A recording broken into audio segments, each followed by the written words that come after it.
कबूतर मिलकर एक बड़ा रॉकेट बना रहे थे और कुछ दिनों की कड़ी मेहनत के बाद रॉकेट बनकर तैयार हो जाता है और फिर कबूतर चांद पर जाने के लिए रॉकेट में बैठ जाता है और फिर चांद के लिए रवाना हो जाता है। 2 दिनों के बाद कबूतर चांद पर लैंड कर जाता है और वहां की जमीन जांचने के लिए एक गड्ढा खोदता है और फिर उसमें एक सेब का पेड़ लगा देता है। कुछ दिनों के बाद पेड़ बड़ा हो जाता है और फल आ जाते हैं, लेकिन कबूतर रोने लगता है। फिर लाइक सब्सक्राइब नहीं किया। मक्खियों के छत्ते से शहद को खा रहा होता है। तभी घोड़े के पीछे मधुमक्खियों का झुंड पीछे पड़ जाता है, जिससे घोड़ा चिल्लाते हुए भागता है। लेकिन घोड़ा दर्द के मारे एक जगह बैठ जाता है और बहुत चिल्लाता है। तभी एक व्यक्ति वहां से गुजरता है और घोड़े को देखकर घबरा जाता है और रेस्क्यू टीम को फोन कर देता है। फिर रेस्क्यू टीम घोड़े को बचाने आती है और रेस्क्यू टीम घोड़े के शरीर पर एक दवा को छिड़कने लगती है। फिर धीरे धीरे मधुमक्खियां घोड़े के शरीर से भागने लगती है और घोड़ा को रेस्क्यू टीम बचा लेती है। ये क्या अभी तक आप लोगों ने इस घोड़े के लिए सब्सक्राइब नहीं किया?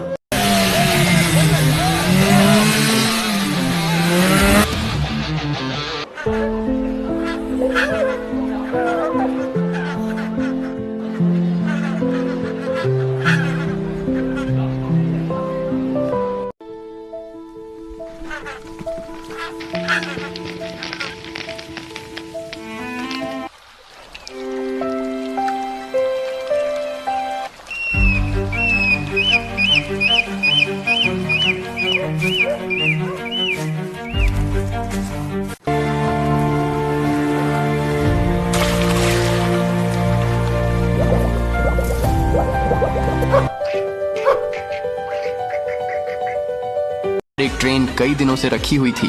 एक बड़ा कबूतर उस पर अपना घोंसला बनाता है, फिर उसी घोंसले में अंडे देता है और कुछ दिनों में अंडों से नन्हे चूजे निकलते हैं। कबूतर खुश था। एक दिन कबूतर दाना लेने जाती है, तभी अचानक ट्रेन चल पड़ी और काफी दूर निकल गई। जब कबूतर आती तो देखती है कि ट्रेन वहां नहीं होती है। कबूतर अपने बच्चों को हर तरफ ढूंढने लगती है। ट्रेन जा चुकी थी। कबूतर उदास एक पेड़ पर बैठी होती है। तभी वही ट्रेन उसी स्टेशन पर वापस आई। कबूतर खुश हो गई और फिर कबूतर ने अपना घोंसला पेड़ पर बना लिया और फिर कबूतर रोने लगी। फिर लाइक सब्सक्राइब नहीं किया।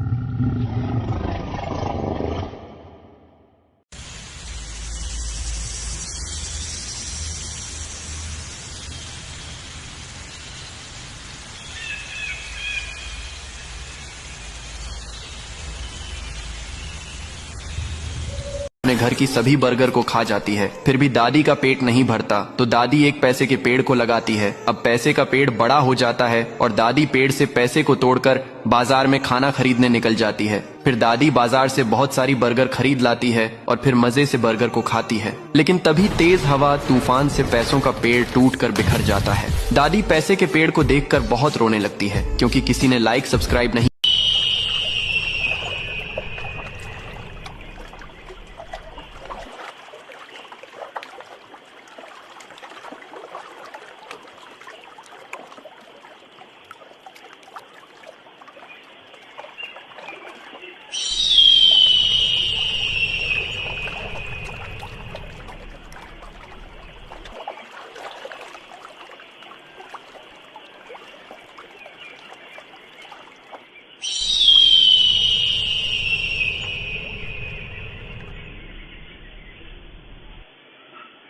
रहता था।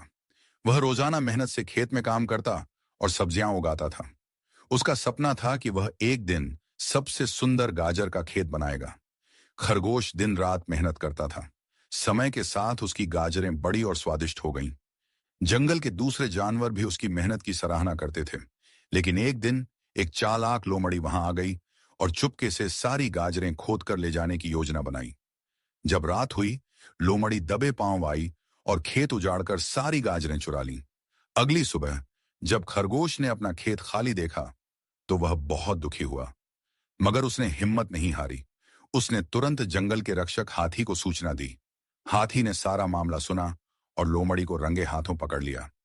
लोमड़ी को उसकी हरकत की सजा मिली और जंगल के सभी जानवरों ने मेहनती खरगोश का हौसला बढ़ाया। से बेहाल होता है तो किसान घर की सारी आइसक्रीम खा जाता है। फिर भी गर्मी नहीं कम होती तो कबूतर को उठाकर पटकता है। कबूतर डर के मारे एक तरबूज का ट्रक ले आता है। किसान तरबूज का ठंडा जूस बनाकर पी जाता है। फिर भी गर्मी कम न होती है तो फिर से कबूतर के पास जाता है। अब कबूतर संतरे का ट्रक ले आता है। किसान संतरे का जूस पी जाता है। फिर भी गर्मी कम नहीं होती तो कबूतर करेले का जूस लाता है। किसान जूस को पी लेता है और किसान ठीक हो जाता है और बर्फ की बारिश होने लगती है। कबूतर रोने लगता है। फिर लाइक सब्सक्राइब नहीं। गांव के कुआं में एक सोने का मटका मिलता है। किसान मटका को घर ले आता है और मटका को जमीन पर रखकर आराम करने लगता है। तभी कबूतर आकर अपने अंडे मटके में डाल देता है। कुछ ही देर में अंडे सोने के बन जाते हैं। किसान हैरान रह जाता है। फिर किसान घड़ा और सोने के अंडों को अपने पास रखकर सो जाता है। रात में कबूतर सोते हुए अचानक घड़े में गिर जाता है और जब किसान सुबह देखता है तो हजारों कबूतर मटके से बाहर निकल रहे होते हैं। किसान खेत में देखता है तो कबूतर सारी फसल खा जाते हैं। किसान तुरंत समझ जाता है और मटके को लेकर कुएं की तरफ भागता है और मटका को कुएं में फेंक देता है और सब पहले जैसा हो जाता है। फिर भी किसान रोने लगता है क्योंकि लाइक सब्सक्राइब नहीं